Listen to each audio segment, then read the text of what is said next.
मेरे प्यारे देशवासियों, कोरोना की समस्या से पूरा देश पिछले 1 साल से जूझ रहा है। लोग कहीं भी आ जा नहीं पा रहे हैं। इस ना आ जा पाने की पीड़ा को मुझसे ज्यादा भली भांति और कौन समझ सकता है।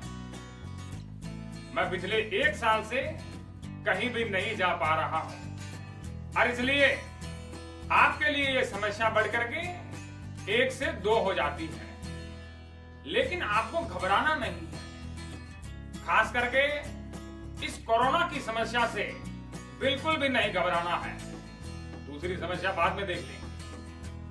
भाइयों बहनों, कोरोना को मैं बचपन से ही समझता आया हूं, लेकिन पिछले 1 साल में कोरोना को मुझे करीब से समझने का मौका मिला और मुझे पता चला है कि कोरोना में जितनी बुराइयां हो, लेकिन कुछ अच्छाइयां भी हैं।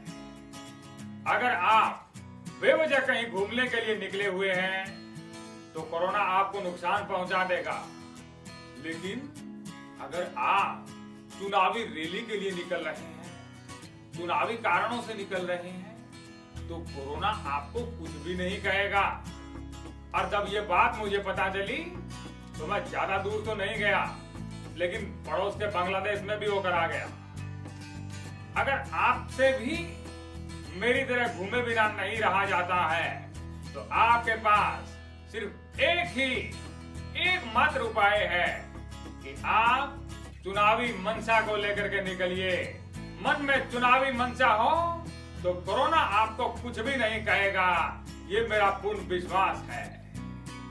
एक और बात, कोरोना को ये व्यक्ति पसंद नहीं होते हैं जो किसी मनोरंजक शो में जाते हैं, जो किसी जिम में जाते हैं, जो अपनी इम्यूनिटी बढ़ाते हैं। और इसलिए ऐसे व्यक्तियों से मैं कहना चाहूंगा कि अपने डंबल उठाइए और चुनावी रैली में जाइए। वहां जाकर के आप जिम भी कर सकते हैं और डंबल भी उठा करके इम्यूनिटी बढ़ा सकते हैं। कोरोना आपको वहां कुछ नहीं कहने वाला है। रही बात मनोरंजन की, तो भाइयों बहनों, चुनावी रैली में मनोरंजन की कोई कमी नहीं होगी, ये भी मेरा वादा है। साथियों, अगर किसी और को भी घूमना है, बाहर निकलना है, तो एक उपाय मैं और बता रहा हूं कोरोना से निपटने का। आप एक कमेटी बना लीजिए भैया, अपने इलाके की कमेटी बना लीजिए, कोई उपचुनाव रख लीजिए, बनाई हुई कमेटी का अध्यक्ष चुन लीजिए, पार्षद चुन लीजिए दोबारा। कुछ भी किसी भी प्रकार का चुनाव अगर आप करेंगे, चुनाव के मंशा से निकलेंगे, तो कोरोना कुछ भी नहीं कहेगा।